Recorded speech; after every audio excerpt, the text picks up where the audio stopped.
देखिए, पूरे देश में इसको लेकर के खुशी की लहर है।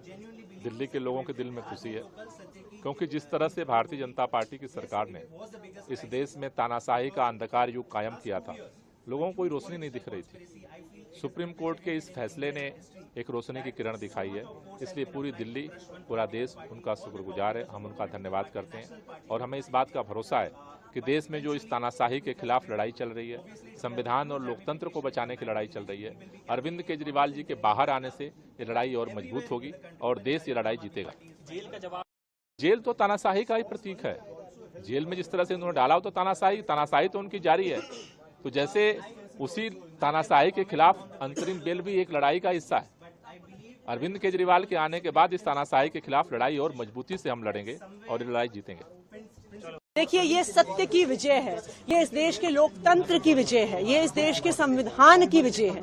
भारतीय जनता पार्टी ने इस देश में तानाशाही खड़ी करने के लिए कोई कसर नहीं छोड़ी है। जिस प्रकार से विपक्ष पे हमला हो रहा है, जिस तरह से ईडी और सीबीआई का प्रयोग हो रहा है, जिस तरह से चुनाव की घोषणा के बाद एक चुने हुए मुख्यमंत्री को जेल में डाल दिया गया, लेकिन मैं सुप्रीम कोर्ट का धन्यवाद करती हूं कि सुप्रीम कोर्ट सामने आया लोकतंत्र को बचाने के लिए, संविधान को बचाने के लिए।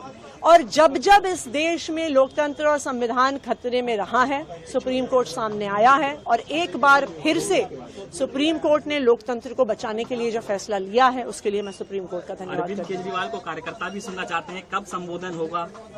अरविंद केजरीवाल जी आज शाम को तिहाड़ से बाहर आएंगे और मुझे भरोसा है कि वो दिल्ली के लोगों को और देश के लोगों को जरूर संबोधित करेंगे। अब ये थीम बदल जाएगी जेल का जवाब बॉक्स से?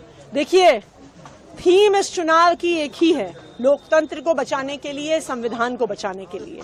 और मुझे लगता है आज का फैसला ऊपर वाले का भी एक इशारा है कि शायद अब चीजें बदल रही हैं। जो इस देश के लोकतंत्र पर हमला हो रहा था, जो संविधान पर हमला हो रहा था, उसको बदलने का समय आ गया। अरविंद केजरीवाल जी शराब घोटाले में लिप्त हैं।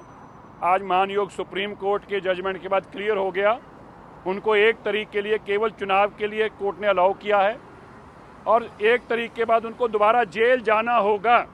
अरविंद केजरीवाल जी को 1 जून के बाद दोबारा जेल जाना होगा। सुप्रीम कोर्ट ने स्पष्ट कर दिया, अरविंद केजरीवाल जी को केवल और केवल 15 दिन के लिए चुनाव के लिए बाहर रह सकेंगे।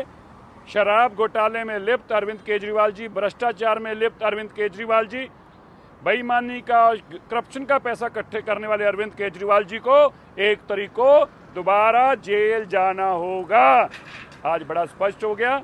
अरविंद केजरीवाल और आम आदमी पार्टी कहती थी वो ईमानदार हैं, उन्होंने कोई करप्शन नहीं की, कोई बेईमानी नहीं की, तो फिर उनको 1 तारीख को जेल क्यों जाना होगा? आज दिल्ली और देश के लोग पूछ रहे हैं, अरविंद केजरीवाल जी, इतनी बड़ी करप्शन, इतने बड़े घोटाले कि कोर्ट भी आपको केवल 15 दिन के लिए छोड़ती है, जैसे हार्डकोर क्रिमिनल को छोड़ा जाता है, और वापस आपको 1 तारीख को जेल आना होगा। अगर आप ईमानदार थे, आपने करप्शन घोटाला नहीं किया, शराब के पैसे नहीं लिए, तो जेल क्यों जाना पड़ रहा है? आज दिल्ली के लोग आपसे सवाल पूछ रहे हैं। लोग जो है बहुत खुश हैं कि हमारी जीत हुई। चुनाव प्रचार के लिए बेल मिली है, जमानत मिली है